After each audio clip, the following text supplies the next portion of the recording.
galera do futuro, meu nome é Raoni, estou aqui com o professor Jonas para a gente apresentar a nossa palestra, a Metafísica da Ciência, e queria agradecer o professor Rodrigo Cid por ter chamado a gente, por ter convidado a gente para participar desse segundo encontro nacional de filosofia no Amapá, primeiro encontro nacional do Grupo de Investigação Filosófica, e agradecer também, saudar os colegas, os amigos e amigas, muitas pessoas queridas participando aqui do evento. Então, rapaziada, é nóis. Mais duas coisas. A gente disponibilizou esses slides para caso vocês queiram baixar e acompanhar. Ainda não sei ao certo se vai estar na meuacademia.edu ou no site do evento, mas qualquer coisa o link vai estar aqui embaixo, segundo o professor Rodrigo. E também eu não sou muito bom com edição de vídeo, então vou falar livremente aqui como se nós estivéssemos ao vivo, e qualquer deslize, vocês por favor relevem. Então é isso aí, vamos à obra. Num resumo bem breve, o que a gente vai fazer agora hoje é motivar nossa discussão com uma articulação do realismo científico. Para motivar com o realismo científico para a gente ver como que duas áreas, metafísica e ciência, vão se relacionar, mas aí com foco em questões metodológicas, né, sobre essas relações. E ao final vamos propor uma interação que a gente acredita que é produtiva e que avança nesse debate. Então vamos lá. Começando com a discussão do realismo científico, a questão natural que emerge é o que é o realismo científico. Então, se você diz que você é realista sobre algo, muito provavelmente você está querendo dizer que você acredita na existência de algo, né, de determinado tipo de entidade. E na existência independente, isso é bem importante. Então, por exemplo, um realismo metafísico vai ser uma pessoa que... A pessoa que adota o realismo metafísico vai ser uma pessoa que acredita na existência independente do mundo físico. Esse aqui, com as minhas mãos aqui fora da minha mente, mesas, cadeiras, esse computador, e por aí vai. É sintetizado nessa frase, há algo lá fora. E no resumo eu falei do realismo matemático, que acredita em conjuntos e números, realismo ético, que acredita em valores. O raciocínio é o mesmo. Então, aplicando, né, esse raciocínio, o realismo científico, a primeira tese, né, vai ser a crença na capacidade das teorias de descreverem esse mundo físico. Então, note que há muita confusão no debate entre realismo e antirrealismo científico, que confunde o realismo científico de um lado com o realismo metafísico de outro. Parece que quando você está discutindo a capacidade das teorias descreverem o mundo físico, você já comprou que o mundo físico existe. Então você já está, né, até o pescoço com teses de realismo metafísico assumidas. Então, tem uma discussão bem legal sobre isso que o James Lademan faz. Eu coloquei na bibliografia, lá no final, depois quem tiver interesse. É isso aí. Então, só para desfazer não comprometer a gente com esse tipo de confusão. A segunda tese, então, já que a gente estava falando de existência, vai ser a crença na existência das entidades postuladas por essas teorias. Então, moléculas, DNA, transtornos psicológicos, elétrons, átomos, tudo isso aí que a gente não vê, né, que a gente não tem acesso, coisas que do mundo físico, supostamente do mundo físico, a gente não tem acesso, mas tem acesso pela ciência, né? Quer dizer, acesso não, são fundamentais para que certas teorias funcionem corretamente. A pessoa que é realista vai falar assim, não, eu acredito nisso daí que a ciência fala que existe, naquilo que é indispensável para que ela funcione.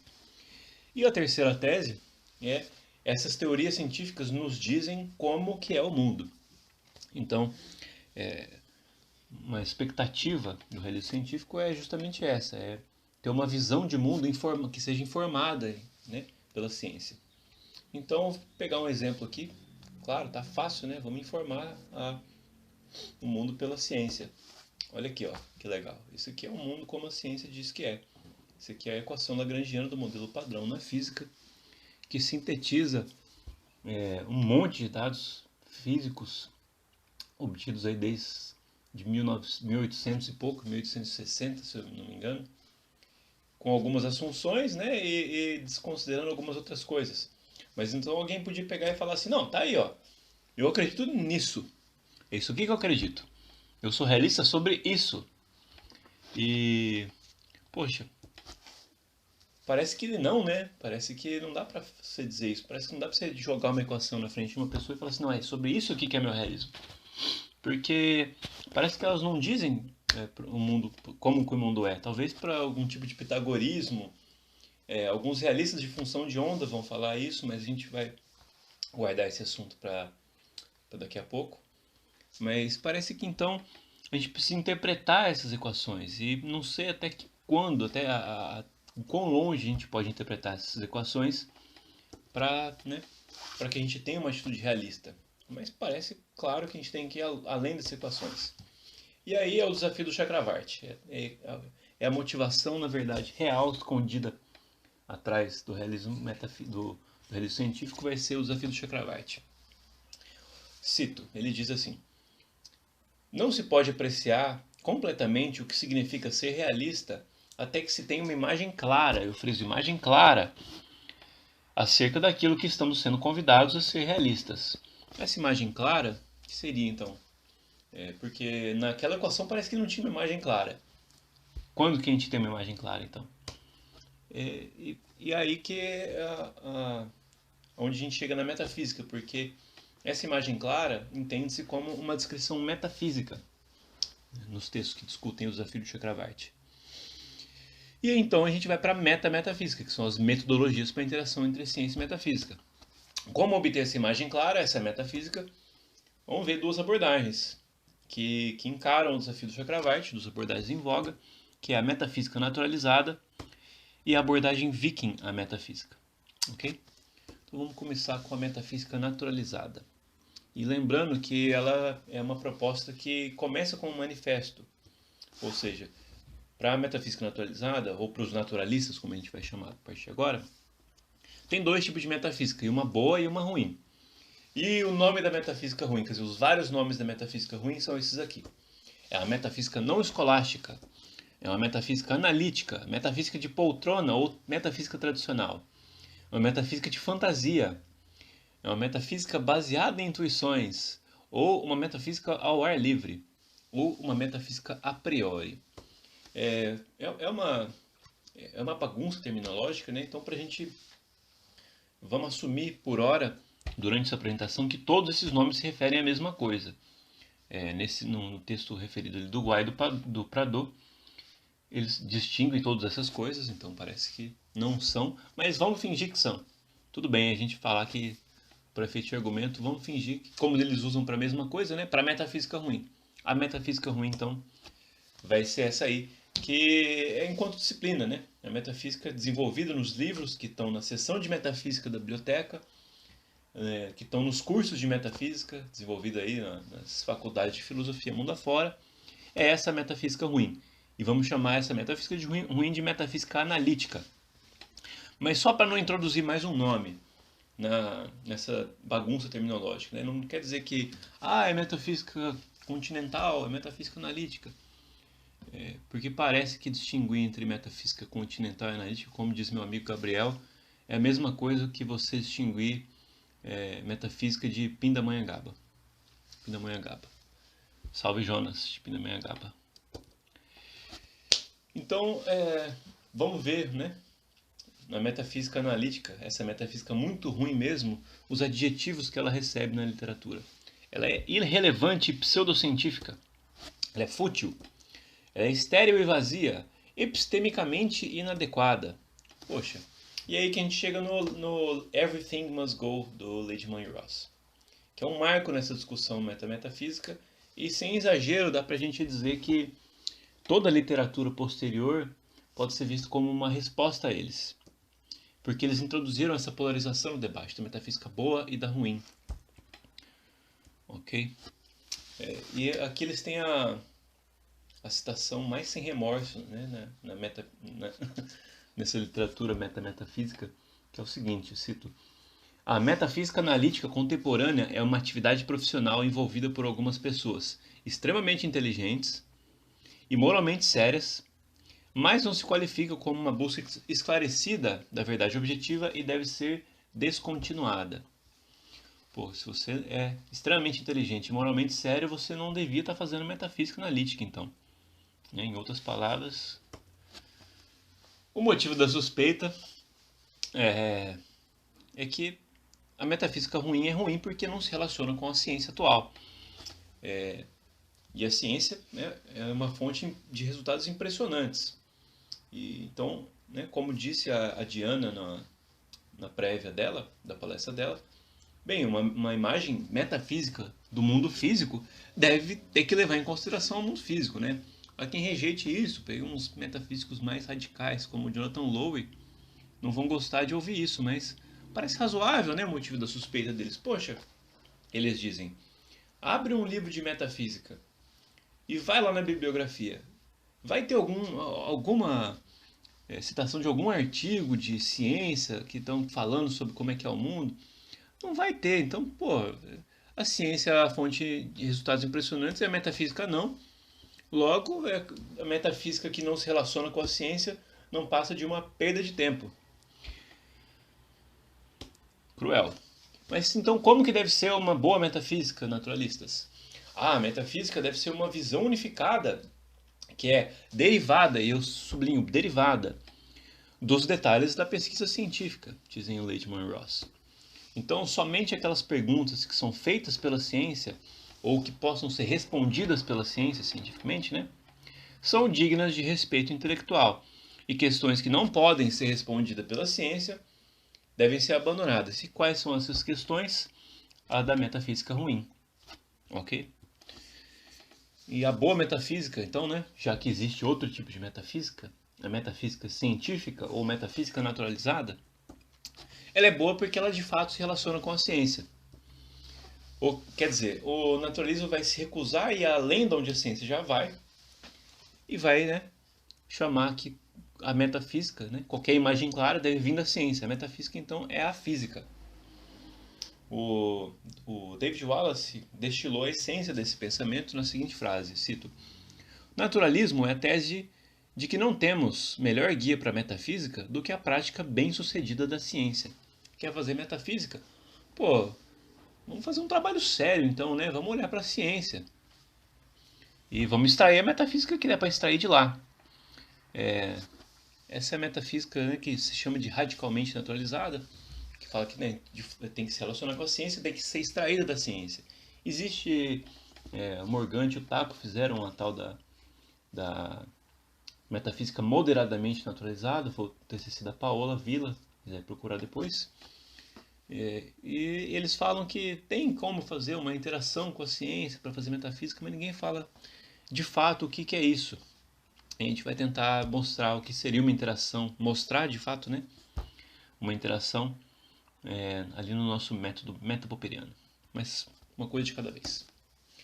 Então, como que os naturalistas vão responder ao desafio do Chakravarti? Bem, a imagem clara é preenchida com o conteúdo metafísico que lhe é extraído das teorias científicas. Pergunta então, se a metafísica não vai além da física, que metafísica de fato é extraída de uma teoria científica? Resposta, a física. E aí estive em frente ao resgate. O tanto de metafísica que você extrai de uma teoria física é o tanto que você coloca. E precisa de uma certa malandragem filosófica, um philosophical sleight of hand, para tirar coelhos metafísicos de cartolas físicas. Bem, parece claro, né? Porque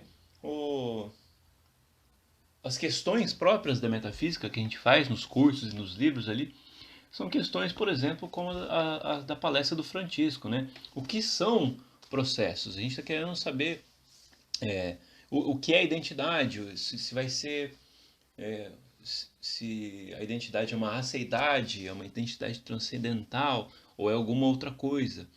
Se processos, o que são processos, ou se objetos são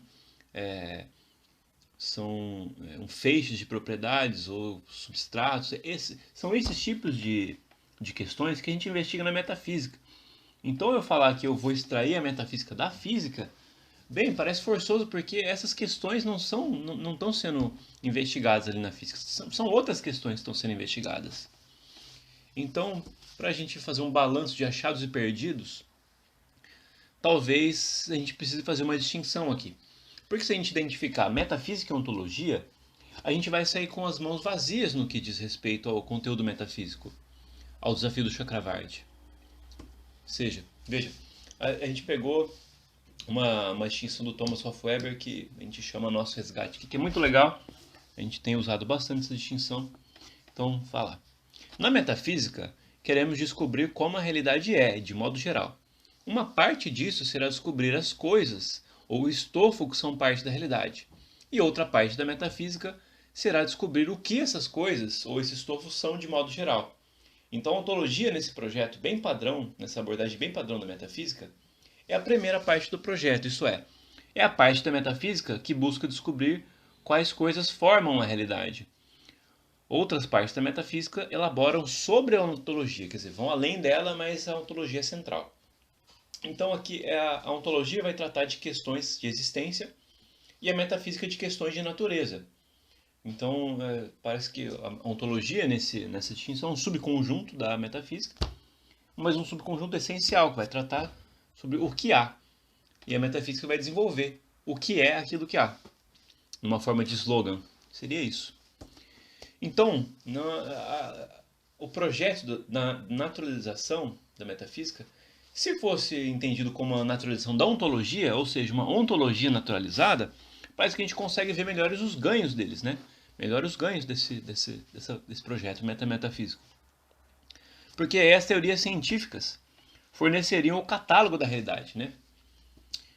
A ontologia que trata sobre o que há pode ser naturalizada. A gente pode extrair o catálogo do que existe ou parte dele das nossas teorias. Sei lá, vamos ver os compromissos ontológicos dessa teoria, o que existe de acordo com ela, né? Porque se tudo que importa é ontologia, vamos olhar para as teorias científicas.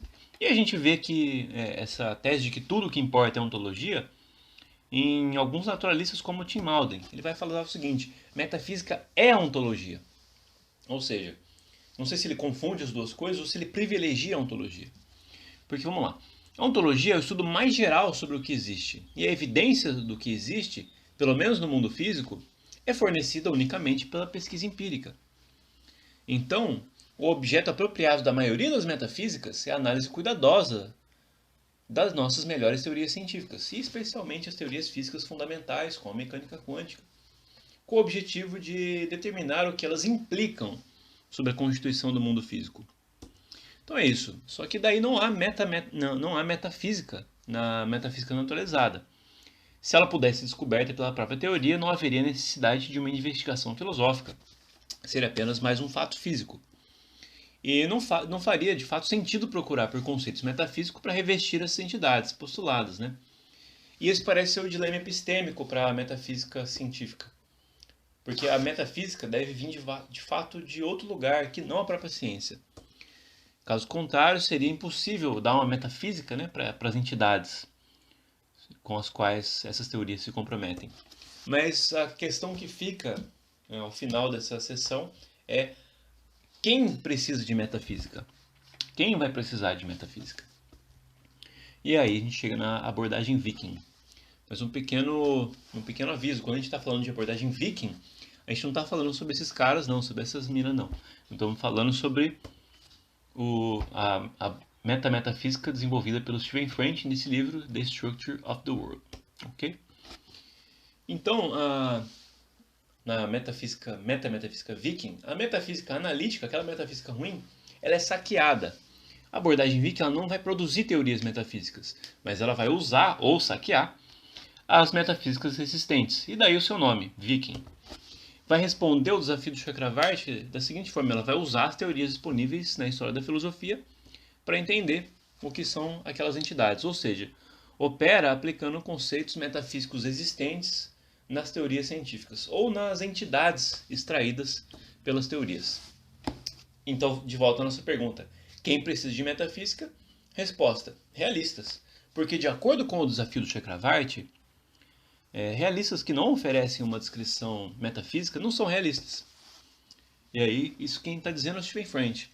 As pessoas que rejeitam essa necessidade de tal perfil metafísico, a imagem clara, né, do desafio do Chakravarti, são empiristas no armário, ou seja, empiristas que não se assumiram como empiristas, ou realistas ersatz, que seria uma forma muito crua ainda de realismo, já que não vai além da ciência, já que não vai em busca da imagem clara.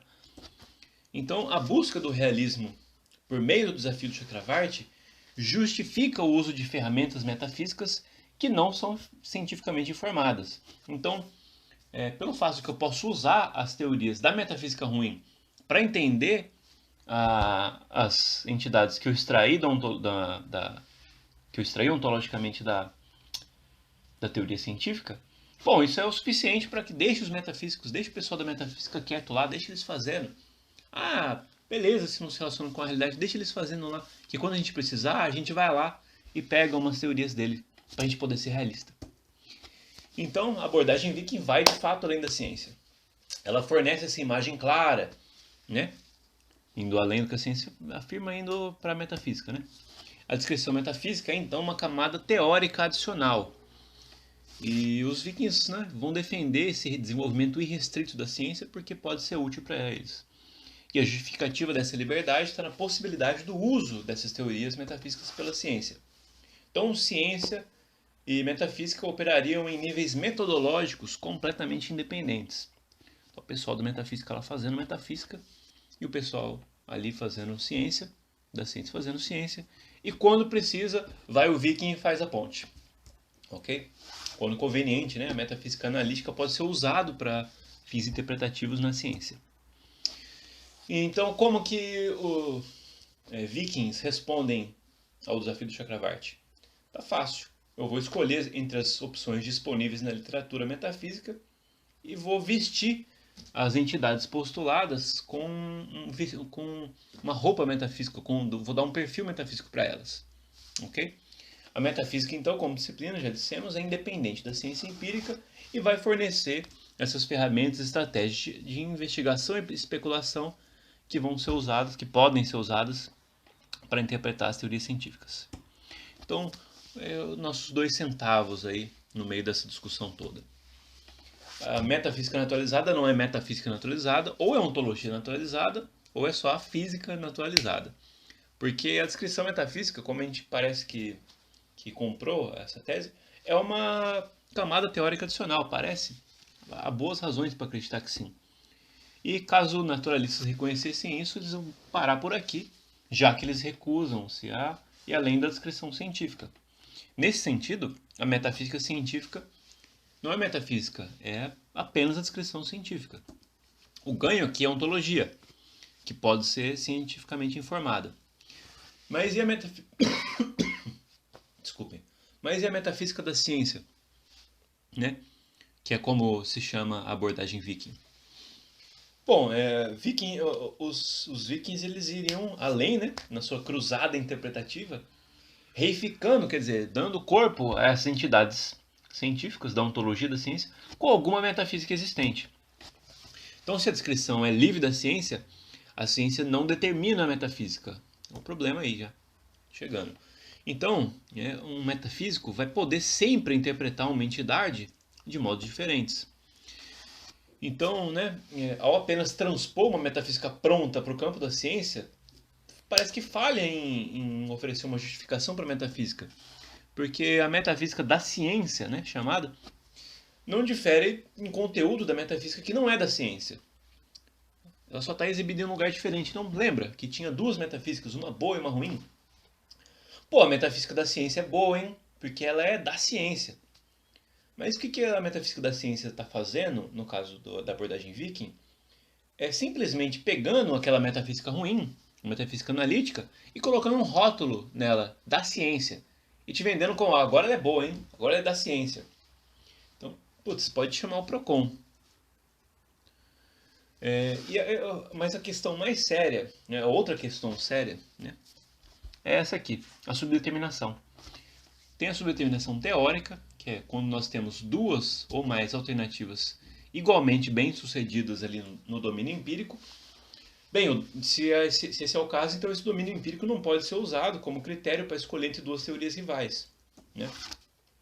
E um exemplo disso, né, tem sido as diversas interpretações da mecânica quântica. Eu fiz um caso sobre isso na minha tese, quem quiser ver está na bibliografia também. E nós não temos meios para saber qual a correta. Então, né? Muitas interpretações vão significar muitas ontologias. Nós não sabemos, então, qual que é esse catálogo do mundo. Se a gente se a gente conseguiu extrair um catálogo, parece que a gente consegue extrair dois, no mínimo. Então aí fica difícil. Mas, né, a gente nem vai entrar nessa questão da subdeterminação teórica. É uma questão da ciência. Esse barco aí tá junto com a ciência e vamos tentar aqui ver qual que é a parte da metafísica nesse latifúndio. Quer dizer, ainda que haja essa subdeterminação, ainda que essa subdeterminação teórica e ontológica seja resolvida, nós vamos ter outra, que é a metafísica. Porque caso a gente admita que uma descrição metafísica é uma camada extra, a gente sempre vai poder interpretar essas entidades ou dar a ela um perfil metafísico de modos diversos. E já que a física não oferece ancoragem, né? Não oferece... não dá para decidir pela física essa questão, a metafísica ela vai flutuar livremente da física. Então não temos saber o que de fato são as coisas com as quais a teoria se compromete. Um exemplo disso, clássico, tratado pelo professor Jonas, junto com o professor Décio, meu orientador do doutorado, é o problema da identidade, né? Da individualidade dos objetos quânticos. Porque parece que você pode atribuir um perfil metafísico com identidade, com individualidade, e também atribuir um perfil metafísico a esses objetos sem identidade, né? Os não indivíduos, sem individualidade. Então tá aí, mesmo que a gente resolva, essa interpretação da mecânica quântica acerta, só tem esse catálogo aqui. Pô, como é que vai ser, como é que nós vamos interpretar metafisicamente esse catálogo? Então, o estado atual da arte parece que é uma bagunça. Nos disseram que tinha uma boa metafísica e essa metafísica era boa porque estaria relacionado com a ciência. Do lado do naturalismo, a boa metafísica não é nem uma metafísica ainda. Ela repete a ciência, não chegando, né, a possibilitar um realismo científico. Não responde ao desafio do Chakravarti. Não vai investigar questões de natureza das entidades que existem ali na ontologia. E do lado viking, a boa metafísica é exatamente a metafísica ruim, mas com outro nome, metafísica da ciência. Então, o que é de fato estar relacionado com a ciência? E aí que a gente chega no metapopperiano. O método metapopperiano é uma nova esperança. Alguém podia dizer, viu só, é por isso que a gente não chama o pessoal da metafísica para festa. É por isso que a gente não convida esse pessoal para o laboratório. Porque nesse sentido, essa metafísica aí que flutua livre da física vai trazer mais questões do que resposta. E convenhamos, né, não está totalmente errada essa frase, essa afirmação. Mas tem um fio de esperança que promete arrumar ao menos uma parte dessa bagunça. E é essa metafísica negativa que a gente tem desenvolvido. Um método metapopperiano foi desenvolvido pelo professor Jonas há 10 anos ou mais, na sua tese de doutorado, e em outros artigos subsequentes eu comecei a trabalhar com ele na minha tese de doutorado. Então a gente tentou passar por um rebranding aí, porque a gente falava metapopperiano nos congressos. E sempre alguém vinha falar, não, mas Popper não falou isso sobre metafísica. E até a gente, né, conseguir explicar direitinho, acabava ficando meio enfadonho. Então na minha tese a gente teve essa escolha de chamar esse método de histórias metafísicas indisponíveis. Eu também não sei se vingou. A gente está escrevendo outro material agora, inclusive que vai para uma coletânea que o professor Cid está organizando. Valeu, e Rodrigo por ter chamado a gente também. E que a gente está chamando de metapopperiano de novo. Então vamos dar tempo ao tempo e ver. Quer dizer, sem mais delongas, a gente pode não saber qual que é a alternativa metafísica correta, porque isso vai envolver diversas questões relacionadas à natureza da subdeterminação. Mas esse método pode ser usado para descartar quais as alternativas erradas, ou melhor dizendo, os perfis metafísicos que são incompatíveis com certas teorias. Ok? Isso nem tudo vale. Não é qualquer metafísica que pode interpretar qualquer entidade de qualquer teoria científica. Como eu já disse, esse metapopperiano ou histórias metafísicas indisponíveis foi desenvolvido pelo professor Jonas, passando por esse rebranding. E o nosso anúncio é: trago sua metafísica incompatível em até 3 passos, beleza? E essa seria, na nossa opinião, uma relação produtiva entre ciência e metafísica. Vamos falar os passos agora. Esse primeiro passo se chama de quainiano. Não tem esse nome oficialmente, tá? A gente vai identificamos os comprometimentos ontológicos de uma teoria científica em questão. Então, por exemplo, em ao menos uma interpretação da mecânica quântica, a consciência humana é usada para resolver um problema nos fundamentos da teoria, que é o problema da medição. E para isso funcionar, essa consciência ela tem que ter poderes causais, ela tem que existir e ter esses poderes causais. Então a gente pega o nosso caderninho de ontologia científica e quando a gente achar essa identidade, a consciência, a gente coloca um xizinho no quadradinho dela. Tá? Isso aqui é existente, isso aqui existem. Ah, então, pô, existem aqui, ó, cadeiras, mesas, prótons, elétrons e um monte de coisa que não é controversa ali na ciência contemporânea, na física fundamental, e vai chegar nessa interpretação e vai falar assim, beleza, consciência, existe. E o segundo passo, que é o passo que a gente pode chamar de viking. A gente pega nosso barquinho viking e vamos atrás dos vilarejos da metafísica, saqueando todos os conteúdos metafísicos produzidos sobre essa entidade, a consciência. Né? Que nosso exemplo é essa entidade, a consciência. Então a gente vai lá, de Descartes a Dennett, pilhando e saqueando a literatura numa analogia terrível, mas que ao menos é uma forma de ilustrar o fato de que não estamos produzindo conteúdo metafísico nenhum. Esse que é a questão, ok? O terceiro passo, que é aí o popperiano, que é a hora de falsear as coisas. Então vamos avaliar os espólios obtidos no passo viking, no passo anterior. Isto é, vamos chegar à compatibilidade das teorias metafísicas obtidas com as entidades ontológicas obtidas na ciência. E vamos ver se elas fazem clique. Claro que não é assim, né? Mas simplificando ao máximo, pode-se dizer que sim. Então, pode ser que nem toda metafísica seja compatível com as entidades obtidas. E nesse caso, a ciência acaba sendo privilegiada. Isso é, se você tem incompatibilidade entre uma teoria metafísica, que ela foi extraída de nenhum lugar mais ou menos do que um livro de filosofia, e uma ontologia que foi extraída pela própria ciência, essa é a nossa veia naturalista, vai ser rejeitar essa teoria metafísica. Mas veja, vou detalhar um pouco mais aqui, porque esse negócio de compatibilidade e incompatibilidade é só ver os que nem de saída, os non-starters, né, na metafísica. Por exemplo, vamos ter um caso aqui que na mecânica quântica, que a gente estudou, que ao menos uma interpretação da mecânica quântica parece exigir a existência dessa consciência com poderes causais. E a princípio, uma metafísica dualista parece bem acomodada, parece que faz clique. Então, a gente poderia, a princípio, interpretar essa entidade, a consciência na mecânica quântica, nessa interpretação da mecânica quântica, como res cogitans, por exemplo. Vá lá, vamos dizer que sim. Isso não é bem claro. A gente tem discutido muito, eu e o professor Jonas, o que significa ser compatível, né? Isso a gente ainda não viu a compatibilidade. Isso a gente está estudando ainda. O que a gente tem, claro, é a incompatibilidade. Por exemplo, isso não vai acontecer com uma metafísica fisicalista, reducionista, por exemplo, no qual a consciência ela vai ser desprovida de qualquer tipo de realidade. Então, essa metafísica não vai entrar, ela não vai dar certo. E olha só, é um alerta contra a metafísica dogmática. Não é uma questão de dizer que o fisicalismo é uma metafísica errada e o dualismo é uma metafísica correta. Ok? É uma simples questão de compatibilidade, ou melhor, de incompatibilidade. Corrigindo esse slide, é uma questão de incompatibilidade com uma teoria em questão.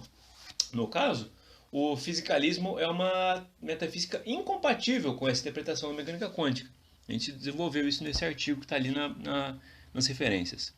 No fundo, o que a gente está dizendo parece que a gente não pode ter as duas coisas. Essa interpretação da mecânica quântica e essa metafísica fisicalista. Vamos ter que escolher entre uma das duas. Ok? Então, chamando, né, para finalizar, chamando o pessoal para vir trabalhar com a gente, né, vamos mostrar algumas aplicações conhecidas desse método e novos horizontes. Além daquela interpretação da mecânica quântica, que a gente mostrou, esse método já foi usado para problemas metafísicos em relação à identidade das partículas quânticas, para reduzir as opções, né? metafísicas. Foi usado em outras interpretações da mecânica quântica, como a dos muitos mundos, e a interpretação fenomenológica, eu e o Lauro. Salve, Lauro. E recentemente eu escrevi um artigo sobre a epidemiologia do novo coronavírus, tentando mostrar como que esse método parece que pode falsear, né? Não falsear, mas ser incompatível, mostrar que a epidemiologia atual é incompatível com uma metafísica de objetos. Então, progressivamente, a gente vai eliminando as metafísicas incompatíveis com as teorias científicas. Mas ainda há muito a se fazer, então venham trabalhar com a gente. É isso aí, valeu galera, é um prazer estar aqui. Eu vou rodar as referências aqui, caso vocês queiram alguma coisa, mas como eu já disse, checar alguma coisa, mas como eu já disse, esses slides vão estar disponíveis aqui embaixo da descrição no dia do evento. Então é isso aí, valeu, falou!